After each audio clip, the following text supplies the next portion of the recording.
I thought it was interesting. The SEC announced this week that no, horns down. Sorry, Texas fans, I'm doing it right on the show. Horns down is not going to be a penalty. If you go into the end zone and taunt a guy like that, that's going to be a penalty like anything else. But the SEC is treating it like the gator chomp, as they should. So that's excellent. I know Texas people weren't happy about that. The SEC also did something that I'm sure Texas people weren't happy about. On the all-SEC list, when they put it out, and they put the little abbreviation by the players, beside James Pierce and Cooper Mays, it said UT. Beside Texas players, it said Tex, not UT, which... The real UT. That's right. There you go. There you go. All right. So that's Texas. We've talked on here. Everybody's talking nationally. A lot of talk about Oklahoma as the team that's probably going to... If one of these teams is going to struggle in the SEC, it's going to be Oklahoma because they're stuck off in the hinterlands. They're not going to be as good. Texas is going to be the one that takes off and flies. That seems to be, I mean, we've talked about on this show, it's my feeling. I've said that. Right. It was my feeling. I don't know if it is anymore, but look at this. Let's look at the Big 12 years here from 1996 forward, Texas and Oklahoma. All right, there's your overall record since 96. Win percentage 75 for Oklahoma, 68 for Texas. Big 12 titles, 14-4. Top 10 finishes, 15-8. They both have one national title. Of course, that 2000 for Oklahoma, the quarterback was Josh Heupel. Head-to-head wins, well, the Red River, you can't say shootout anymore, though I just did. They now call it the Red River rivalry. Anyway, 18-11. Oklahoma, Oklahoma, Oklahoma, Oklahoma, Oklahoma, Oklahoma. Yeah. Do we have it all wrong about which of these programs is going to be better in the SEC? Because everybody seems to lean toward Texas. Vince, should it be Oklahoma instead, or are we right to say it's Texas?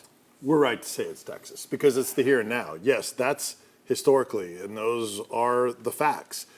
Oklahoma always really good at feasting on the lesser competition. Texas would trip up on that, but Oklahoma would always be really good, and the Big 12 hasn't been stacked. But I think the here and now, there's the coaching advantage for Texas, there's the talent advantage for Texas, there's the recency of Texas being in the playoff last year. So I think the trends take you towards Texas. Yes, there were the years of, hey, wait a minute, everybody's talking about Texas being back, and they're not. But I do think last year was a confirmation they're on the most solid ground they have been in a long time. I think they have the easier adjustment into the SEC. Yeah, but it seems like a lot of people have forgotten who was the only team to beat Texas in the regular season last year. It was Oklahoma. I mean, and you look at the tradition of that program, 7 national titles, 7 Heisman Trophy winners. And I think there is, but I think what happened, John, is the way Lincoln Riley left Oklahoma in the lurch and practically devastated that program, kind of like Lane Kiffin did with Tennessee, that they had so much more ground to make up, to me. But I can see where the love is for Texas. But even in the series history, like that graphic points out, you just got to give more credit to Oklahoma. They seem to be getting. You also didn't go out and get a big-name proven head coach. Right. You got a longtime defensive coordinator who had passed on it for a lot of years. To put it in Tennessee terms, it would have been like Tennessee saying, you know what, let's give it to John Chavis. Yeah. Brent Venables had never wanted that, never jumped at that. He takes it. And I think there's, even though Sarkisian, washed out his first 2 jobs due to personal reasons, people look at it as like Sarkisian is up there with Kiffin. He's just one of those guys like Kiffin who is viewed as, oh, he's great. He's just great. And it's like, well, has he won a title yet? No, it doesn't matter. He's great.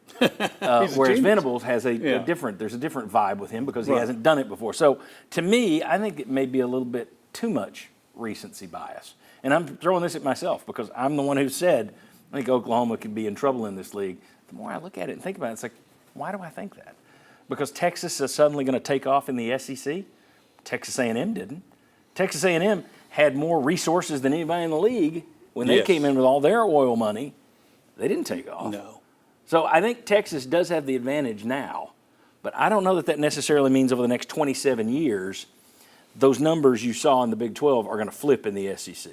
I'm starting to waver on that a little bit. Yeah, I don't think there's that kind of gap between the two. I don't think Oklahoma becomes Mississippi State historically in the league, anything like that. I do think they will be competitive. They'll be in the top half of the league. But I do think if you're looking for a conference championship contender out of those two, someone that can mark, I do think it's Texas. Certainly right now.